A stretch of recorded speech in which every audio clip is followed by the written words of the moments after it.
नमस्कार, आप देख रहे हैं ताजा बुलेटिन और मैं हूं आपके साथ वंदना राठौर।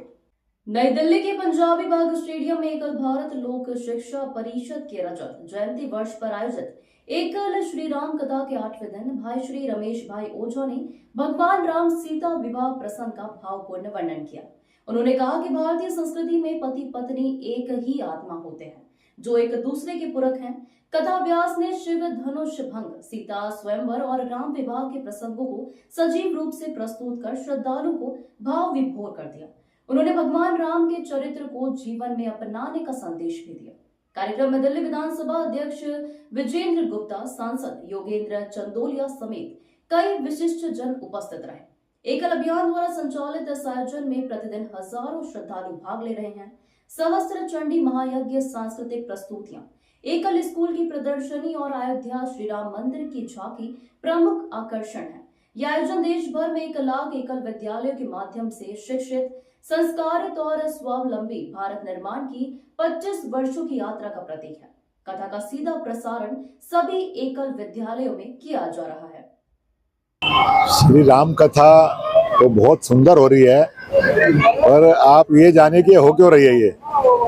इसका कारण क्या है कि उद्देश्य क्या है कि ये एकल विद्यालय का रजत जयंती समारोह मना रहे हैं सब मिलकर के, जो आज से 25 वर्ष पूर्व आदरणीय श्रद्धेय श्री अशोक सिंघल जी ने एकल विद्यालय की शुरुआत की थी।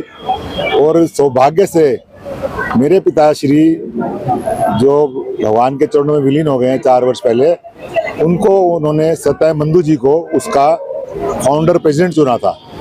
आई am very lucky to say like that. तो मेरे पिताजी ने 15 वर्ष तक अपना प्रेसिडेंट का कार्य किया सब लोगों के सहयोग से। उसमें मैं किस किस का नाम लूं, सभी संस्था के पदाधिकारी और जिम्मेवार गणमान्य व्यक्ति सभी थे, और उनको बड़े आदर सम्मान के साथ 15 साल तक उन्होंने अपनी सेवाएं दी। वो सवेरे घर से तैयार होकर के 10 बजे आते थे, 2 बजे तक कार्यालय में बैठते थे ऐसा हाउस में, और उनको जब कोई फोन था तभी वो खाने के लिए आते थे। तो शुरुआत में किसी भी संस्था को चलाने में बड़ी मेहनत लगती है। धीरे धीरे करके आज हमने 25 वर्ष पूरे किए। हमें लगता है जैसे कल की बात है, क्योंकि हमें समाज के हर वर्ग का सहयोग मिला। पहले हमारी राशि 16,000 रुपये पर स्कूल से शुरू हुई थी, जो आज बढ़कर 30,000 रुपये पर स्कूल हो गई है। लेकिन पहले लोगों को एक्टिवेट करना बड़ा मुश्किल था, और आज जो सब लोगों को पता लगा कि हम इतना अच्छा काम कर रहे हैं, आज हमारे देश में हमारे संस्था के 1 लाख स्कूल चल रहे हैं, जिससे कि समझो आप कम से कम अगर हम 25-30 बच्चों की एवरेज लगाए तो हम 30 लाख बच्चों को पढ़ा रहे हैं। आदरणीय अशोक सिंघल जी का सपना यह था कि भारत देश में कोई भी बच्चा अनपढ़ ना रहे, क्योंकि जब वो छोटा होता है तो वो स्कूल नहीं जा पाता। तो स्वामी विवेकानंद जी ने कहा था कि हमें अगर बच्चा स्कूल तक नहीं जाता तो स्कूल को बच्चों के तक जाना पड़ेगा। तो अशोक सिंघल जी ने उसी सपने को पूरा करते हुए वो बच्चों के घर तक गए, चाहे वो बच्चा किसी किसान का था, चाहे किसी खेत में था। हमने उन सब बच्चों को पढ़ाने का प्रयास किया, जिससे कि वो बच्चा अगर थोड़ा सा भी सीख जाएगा तो आगे स्कूल में प्रमोट अपने आप हो जाएगा, उसको पढ़ाई में इंटरेस्ट होगा। तो वो भी अपने कार्य में सफल हुए और हम सब अपने कार्य में सफल हुए हैं। और इसीलिए श्री राम कथा का भव्य आयोजन आप देख रहे हैं, इसी उद्देश्य से कराया गया है। और बहुत ही सुंदर और मार्मिक कथा आदरणीय पूजनीय श्री रमेश भाई ओझा जी कर रहे हैं, और सबको बड़ा ही आनंद आ रहा है। मैं सब लोगों को पकड़ पकड़ के लाया हूँ कि भाई देखो कि कथा भी सुंदर है और आयोजन भी सुंदर है। और हमारे सभी भाई बड़े जोर से 1 सप्ताह से क्या कई महीनों से इसके आयोजन के लगे। मैं वो सब बधाई के पात्र है, मैं उनका बहुत बहुत धन्यवाद करता हूँ। Thank you. मेरा नाम सीपी शर्मा है। मैं कजरिया सिरेमिक से head of the department retired. I was at the senior level reporting to CMD। तो यहाँ जुड़ने के बाद आप मतलब मैं जो फील कर रहा हूँ वो जैसे पूरा स्काई पे यहाँ जो फीलिंग आती है ना, मतलब लगता है कि we are living the life. तो यहाँ जो रहने में, जो मतलब आने में, जो यहाँ पर सुनने में, जो हमारे रमेश भाई जी हैं जैसा बोलते हैं, अगर आप उसको ध्यान से सुनेंगे तो कई बार इमोशनल हो जाते हैं, आंखों में आंसू आ जाते हैं। रमेश भाई के भी लाल आंखें हो जाती हैं। तो लगता है कि जैसे हम राम राज्य में ही पहुँच गए। ऐसा लगता है कि हम राम राज्य में पहुँच गए हैं, और वहाँ फीलिंग आती है कि हम भी राम राज्य के एक सिटीजन हैं, हम वहीं पर रह रहे हैं। और वो ऐसा लगता है, बिल्कुल नेचुरल फीलिंग आती है, और अंदर से ऐसा लगता है कि हम जो लाइफ जी रहे हैं उस लाइफ को चेंज करना, इससे जुड़ना बहुत ज़रूरी है। और सबसे बड़ा बेनिफिट ये है कि एकल में जुड़ने के बाद हम जो है, जो लोग डिप्राइव हैं, जिन लोगों को एजुकेशन नहीं मिल पाती, कई लोगों को एजुकेशन, वहाँ जो बच्चे हैं उनको पता ही नहीं है, कहीं स्कूल तक नहीं देखा। तो ये जो हमारा जो मिशन है, पहले स्कूल, बच्चों को स्कूल भेजा जाता है, लेकिन ये एकल के अंदर क्या है, स्कूल को बच्चों तक ले जाया जाता है। वहाँ जो है, और इसमें बड़ी ट्रांसपेरेंसी है। ट्रांसपेरेंसी वैसे कि भाई हमने वहाँ सुपरवाइजर रखे हुए हैं, वहाँ टीचर रखे हुए हैं, जो भी आदमी फाइनेंस करेगा स्कूल को, वो जा करके वहाँ उसको ऑडिट कर सकता है, वेरीफाई कर सकता है, उसके नाम से चल रहा होगा, उसके नाम का बोर्ड लगा होगा, तो उसके ऊपर सुपरवाइजर है, वो उनकी अटेंडेंस लेते हैं। तो इसमें बिल्कुल इतनी ट्रांसपेरेंसी है कि आपको खुद को लगेगा you are doing something for the society. और ये मैं तो समझता हूँ कि अधिक से अधिक लोगों को जुड़ना चाहिए।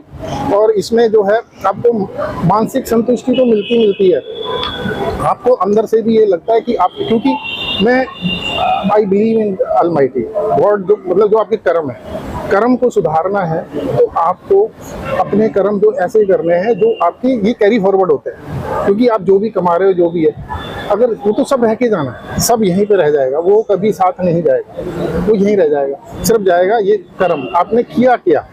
अगर आपने अच्छा कर्म किया तो आप जुड़ते हैं, नहीं जानते, क्योंकि वहाँ जो बच्चे हैं उनको खाना तक नहीं है, कईयों को नहीं है, उनको एजुकेशन मिल रही है, उनको शिक्षा मिल रही है, उनको पता लग रहा है दुनिया में हो क्या रहा है, पढ़ाई क्या है, इससे क्या मिलता है, अवेयरनेस होती है। अगर हमने इतने स्कूल खोले, उसमें से 10% भी ग्रोथ कर करके पोस्ट ग्रेजुएशन करते हैं, ये करते हैं, इससे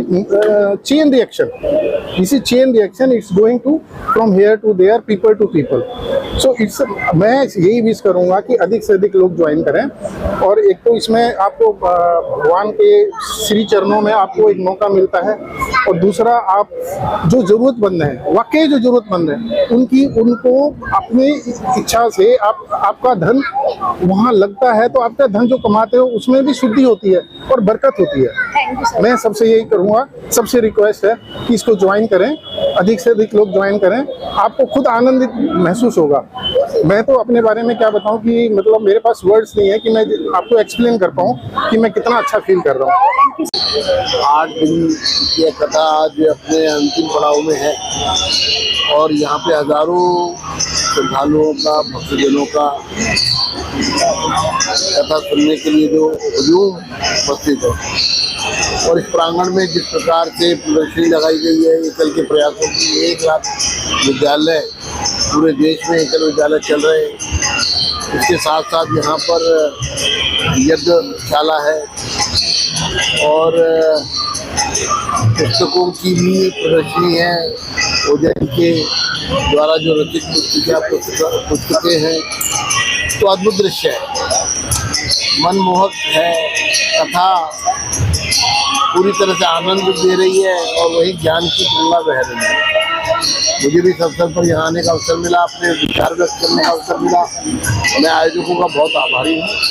लेकिन मैं निश्चित रूप से उन सभी एकल से जुड़े हुए हमारे अखिल गुप्ता जी अध्यक्ष हैं, और यह भारत लोक शिक्षा परिषद के तत्वाधान में जो ये 25 वर्ष का ये सफर तय किया गया है, और आज लगभग 350 करोड़ रुपए सालाना सिर्फ लोगों के सहयोग, जनता जो अपना योगदान करते हैं, इसमें सरकार का कोई अनुदान नहीं है, लेकिन हर वर्ष 350 करोड़ रुपया खर्च करके जिस तरह से दूर दराज देश के गाँवों में कहीं जहाँ नहीं पहुँचे रवि, वहाँ पहुँचे एकल, इस भाव से जो शिक्षा का, ज्ञान का प्रचार प्रसार हो रहा है, और वही जो धर्म परिवर्तन के लिए जो एक कुचक्र चल रहा था, उस पर भी कहीं ना कहीं रोक लगाने का काम इस संस्था के प्रयासों से हो रहा है। मैं बहुत बहुत बधाई देता हूँ, शुभकामना देता हूँ। एक अपील भी कर दीजिए हमारे, और मैं सभी साथियों से अपील करूँगा जो अधिक से अधिक एकल के संकल्प से जुड़ें, शतकवीर बने, और अपने सहयोग से, आपके सहयोग से 30,000 रुपया मात्र आपके सहयोग से वर्ष भर में एक विद्यालय बदलता है, और इसी तरह करके खड़ा है। 1 लाख विद्यालय हो, आप भी अपना सहयोग करें, 1 लाख की संख्या को 2 लाख तक पहुँचाएं।